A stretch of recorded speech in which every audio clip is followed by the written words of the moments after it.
சீராக்கின் ஞானம். அதிகாரம் 1. ஞானம் வழங்கும் நன்னெறி. ஞானத்தின் ஊற்று. ஞானமெல்லாம் ஆண்டவரிடமிருந்து வருகின்றது. அது என்றும் அவரோடு இருக்கின்றது.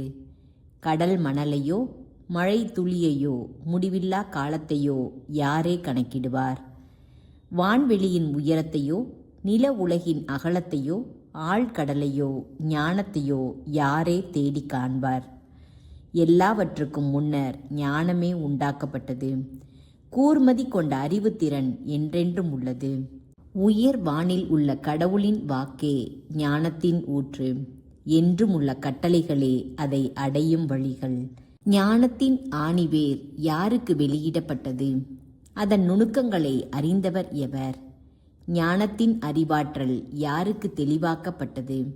அதன் பரந்த பட்டறிவை புரிந்து கொண்டவர் யார்? ஆண்டவர் ஒருவரே ஞானியாவார். தம் அரியணையில் வீற்றிருக்கும் அவர் பெரிதும் அச்சத்திற்குரியவர். அவரே ஞானத்தை படைத்தவர், அதனை கண்டு கணக்கிட்டவர். தம் வேலைப்பாடுகளை எல்லாம் அதனால் நிரப்பியவர்.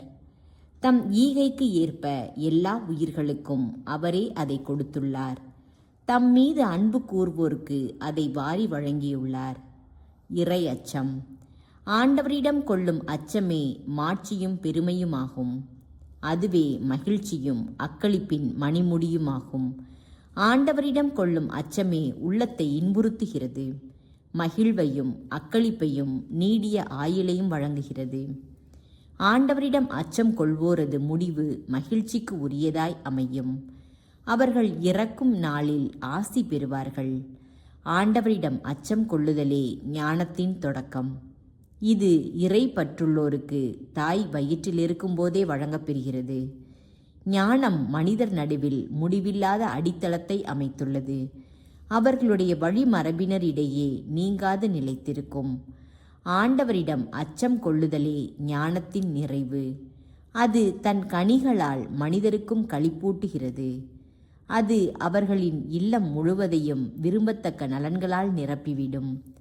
தன் விளைச்சலால் அவர்களின் களஞ்சியங்களை நிறைத்திடும். ஆண்டவரிடம் கொள்ளும் அச்சமே ஞானத்தின் மணிமுடி.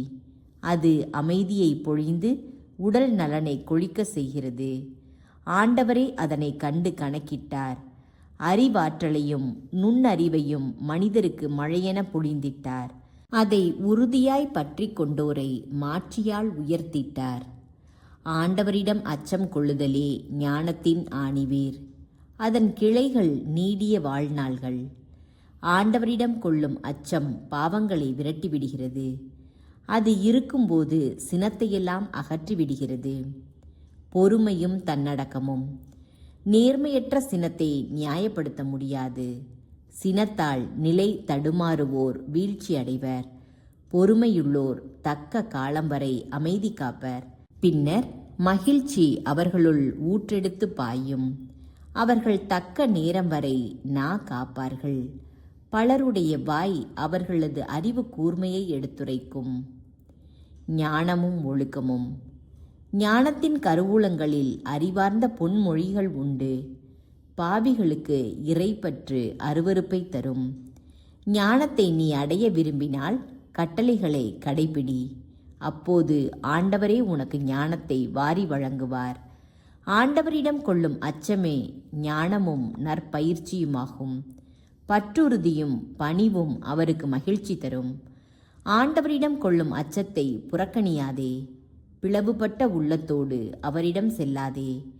மனிதர் முன் வெளிவேடம் போட வேண்டாம். நாவடக்கம் கொள். நீ வீழ்ச்சியுறாதவாறு செருக்கு கொள்ளாதே. உன்மீதே மானக்கேட்டை வருவித்து கொள்ளாதே. ஆண்டவருக்கு நீ அஞ்சி நடவாததாலும் உன் உள்ளத்தில் கள்ளம் நிறைந்திருந்ததாலும் ஆண்டவர் உன் மறைவான எண்ணங்களை வெளிப்படுத்துவார். சபையார் எல்லார் முன்னிலையில் உன்னை தாழ்த்துவார்.